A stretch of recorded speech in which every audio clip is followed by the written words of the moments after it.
Halo bro, kita lanjut dengan pertanyaan. Aku telah melakukan meditasi selama hampir 40 tahun, tetapi aku masih jauh dari tujuan realisasi Tuhan. Apa yang harus aku lakukan? Menjadikan Tuhan sebagai tujuan, berarti memulai ke arah yang salah. Tuhan bukanlah tujuan, karena jika dirimu berpikir dalam konteks tujuan, Tuhan menjadi hasratmu, objek hasrat. Maka realisasi Tuhan, tidak lain hanyalah pemuliaan ego yang hakiki. Oleh karena itu, dirimu telah melewatkannya. Dan aku tidak tahu, meditasi macam apa yang telah dirimu lakukan selama 40 tahun, itu pasti jenis meditasi yang salah. Itu tidak mungkin kesadaran yang benar, seperti apa yang dibicarakan Buddha, itu pasti kesadaran yang salah. Dirimu pasti melakukan semacam konsentrasi, dan mengira bahwa itu adalah meditasi. Ini adalah salah satu kekeliruan terbesar, yang sangat lazim, di kalangan yang disebut religius, di dunia, khususnya di India. Konsentrasi dianggap sebagai meditasi, padahal konsentrasi bukanlah meditasi, itu malah kebalikan dari meditasi. Konsentrasi adalah fenomena pikiran. Berkonsentrasi pada sesuatu, berarti dirimu memfokuskan pikiranmu pada sesuatu. Itu memiliki manfaatnya sendiri, tetapi manfaat tersebut bersifat ilmiah, bukan religius. Dalam sains, konsentrasi dibutuhkan, konsentrasi adalah metode sains. Dan sekolah, perguruan tinggi, universitasmu, semuanya mempersiapkan dirimu untuk konsentrasi, karena persiapan mereka adalah untuk tujuan ilmiah, bukan untuk pengalaman religius. Konsentrasi berarti mengecualikan segalanya dari pikiran, kecuali satu hal yang menjadi fokusmu.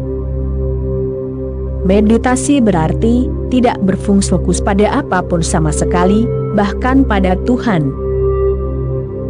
Tidak berfokus sama sekali. Oleh karena itu, meditasi tidak mengecualikan apapun, melainkan mencakup semuanya. Dalam meditasi, dirimu rileks. Dalam konsentrasi, dirimu menjadi tegang. Dalam meditasi, dirimu berada dalam istirahat yang mendalam, hanya sadar terhadap apapun yang terjadi. Seekor burung mulai berkicau di hutan, seekor anjing menggonggong di lingkungan sekitar, seorang anak mulai menangis. Suara bising kendaraan di jalan, bau-bau lezat yang tercium di udara dari dapur. Kelima inderamu menerima, sadar, waspada terhadap semua ini, segala sesuatu yang ada, yang mengelilingimu. Konsentrasi bisa terganggu, karena dirimu mencoba untuk fokus pada satu hal. Apapun bisa mengganggunya. Dirimu mengulang-ulang, Tuhan, Tuhan, Tuhan, dan seekor anjing mulai menggonggong. Sekarang dirimu akan marah pada anjing itu.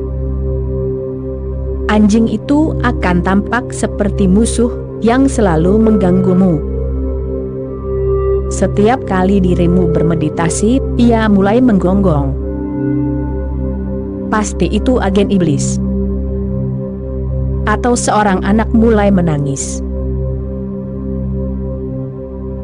Atau sang istri mulai berteriak pada anak-anak, atau apapun itu. Dan ribuan hal terjadi di sekitar. Dirimu tidak bisa menghentikan seluruh dunia, hanya karena dirimu sedang melakukan pengulangan yang bodoh, Tuhan, Tuhan, Tuhan. Dirimu tidak bisa menghentikan seluruh dunia untuk itu. dunia akan terus berlanjut. Dan siapa tahu, anjing itu mungkin juga melakukan konsentrasinya dengan caranya sendiri. Menggonggong mungkin adalah meditasi transendentalnya. Mereka sangat menikmati menggonggong dan mereka merasa sangat gembira. Pernahkah dirimu memperhatikan anjing ketika mereka menggonggong? Mengapa mereka menggonggong? Entah mereka menggonggong pada polisi atau tukang pos. Mereka menentang seragam, pendekatan yang sangat revolusioner. Seragam apapun, dan anjing mulai menggonggong. Dia tidak pernah merasa nyaman dengan seragam. Dia selalu menentang, curiga. Atau mereka mulai menggonggong pada bulan. Mungkin itu cara mereka menghargai keindahan. Dan siapa dirimu untuk mencegah mereka? Mereka memiliki hak yang sama untuk menggonggong seperti dirimu.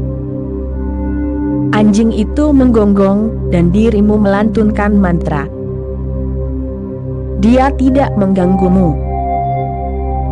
Dia melakukan tugasnya.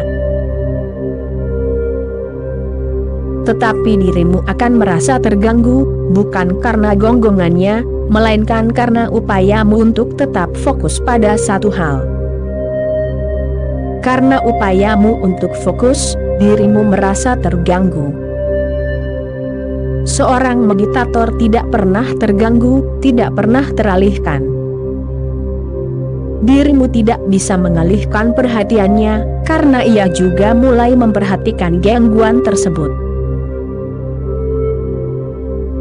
Ia hanya seorang pengamat, ia memperhatikan segalanya, termasuk gangguan. Bagaimana dirimu bisa mengalihkan perhatiannya?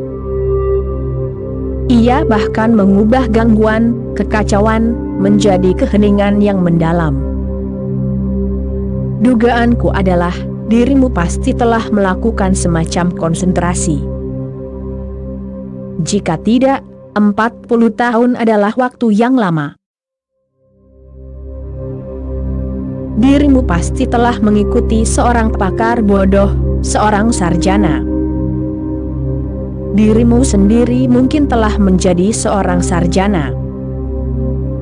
40 tahun adalah waktu yang lama. Dirimu mungkin telah membaca Yoga Sutras karya Patanjali, dan dirimu mungkin telah membaca buku-buku lain tentang meditasi, dan semuanya berbicara tentang konsentrasi.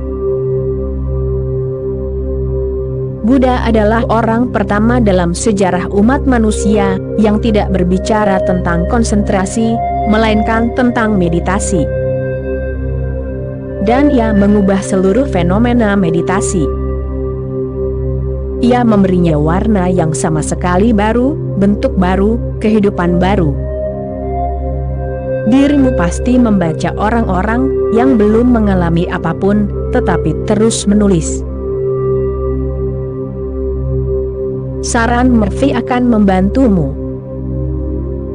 Murphy berkata, ketika semuanya gagal, bacalah petunjuknya. Aku rasa selama 40 tahun, dirimu telah melakukan meditasi tanpa membaca petunjuknya. Cobalah untuk memahami, apa itu kesadaran yang benar. Di India, orang-orang terus melakukan berbagai hal. Mereka berkonsentrasi, mereka melantunkan mantra, mereka berpuasa, mereka menyiksa tubuh mereka, dan mereka berharap bahwa melalui semua praktik masokis ini, mereka akan menyadari Tuhan. Seolah-olah Tuhan itu sadis. Seolah-olah Tuhan ingin dirimu menyiksa diri sendiri. Seolah-olah Dia menuntut agar semakin dirimu menyiksa diri sendiri, semakin berharga dirimu jadinya. Tuhan tidaklah sadis. dirimu tidak perlu menjadi seorang masokis. Aku pernah bertemu orang yang berpikir bahwa tanpa puasa yang lama, tidak ada kemungkinan untuk bermeditasi. Padahal, puasa tidak ada hubungannya dengan meditasi. Puasa hanya akan membuatmu terobsesi dengan makanan. Dan ada orang yang berpikir bahwa selibat akan membantu mereka untuk bermeditasi. Meditasi membawa semacam selibat, tetapi tidak sebaliknya. Selibat tanpa meditasi tidak lain hanyalah represi seksual. Dan pikiranmu akan menjadi semakin seksual. Jadi setiap kali dirimu duduk untuk bermeditasi, pikiranmu akan dipenuhi dengan fantasi seksual. Dua hal ini telah menjadi masalah terbesar bagi mereka yang disebut meditator, puasa dan selibat. Mereka pikir kedua hal ini akan membantu, padahal keduanya merupakan gangguan terbesar. Makanlah dalam proporsi yang tepat. Buddha menyebutnya jalan tengah, tidak terlalu banyak atau terlalu sedikit. Ia menentang puasa, dan ia mengetahuinya melalui pengalaman yang sulit. Selama 6 tahun ia berpuasa, dan tidak bisa mencapai apapun. Jadi ketika ia berkata, berada di tengah, ia bersungguh-sungguh. Tentang selibat juga, jangan memaksakannya pada diri sendiri. Itu adalah produk sampingan dari meditasi, karenanya tidak bisa dipaksakan sebelum meditasi. Berada di tengah-tengah di sana juga, tidak terlalu banyak memanjakan, atau terlalu banyak penolakan. Jaga keseimbangan saja. Orang yang seimbang akan lebih sehat, tenang, berada di rumah. Dan ketika dirimu berada di rumah, meditasi lebih mudah. Lalu, apakah meditasi itu? Hanya duduk diam tanpa melakukan apapun, menyaksikan apapun yang terjadi di sekitar. Hanya mengamatinya tanpa prasangka, tanpa kesimpulan, tanpa tahu apa yang salah, dan apa yang benar. Mulailah dari ABC. Lupakan semua 40 tahun itu. Adalah baik bahwa dirimu telah bertahan hidup selama 40 tahun itu. Seorang pedagang keliling memberitahu seorang teman bahwa makanan untuk kudanya menghabiskan semua keuntungannya. Temannya menyarankan agar dia perlahan-lahan, sedikit demi sedikit, mengurangi makanan kudanya dengan 1 jerami pada satu waktu. Beberapa saat kemudian dia bertemu temannya lagi. Jadi, Abe, bagaimana keadaannya? Mengerikan, seru Abe. Aku berhasil mengurangi makanan kuda itu, hingga dia hanya makan 1 jerami sehari, dan kemudian tiba-tiba dia mati. Dirimu telah bertahan hidup, bagus. Keberadaan itu murah hati. Jika tidak, 40 tahun meditasi yang salah, pertapaan, bisa membunuh siapapun. Dirimu adalah orang yang kuat, dirimu telah bertahan hidup. Dan, jika dirimu telah datang ke sini, silakan sisihkan semua pengetahuanmu. Itu tidak berhasil, sekarang jangan biarkan itu mengganggu dirimu. Sisihkan sepenuhnya. Mulailah dari awal lagi. Masih ada harapan, selalu ada harapan. Meditasiku sederhana, tidak memerlukan praktik yang rumit. itu sangat sederhana. Itu adalah bernyanyi, itu adalah menari. Itu adalah duduk diam. Itu adalah merasa nyaman dengan keberadaan. Itu adalah menerima keberadaan sebagai rumahmu. Lupakan tentang kesadaran akan Tuhan. Dengan pikiranmu, dirimu tidak akan pernah menyadari keilahian. Nikmati saja hidup, rayakan hidup. Dan suatu hari, ketika perayaan mencapai puncaknya, tiba-tiba tirai menghilang dari matamu, dan seluruh keberadaan hanyalah ilahi. Tidak ada Tuhan, tetapi seluruh keberadaan penuh dengan keilahian.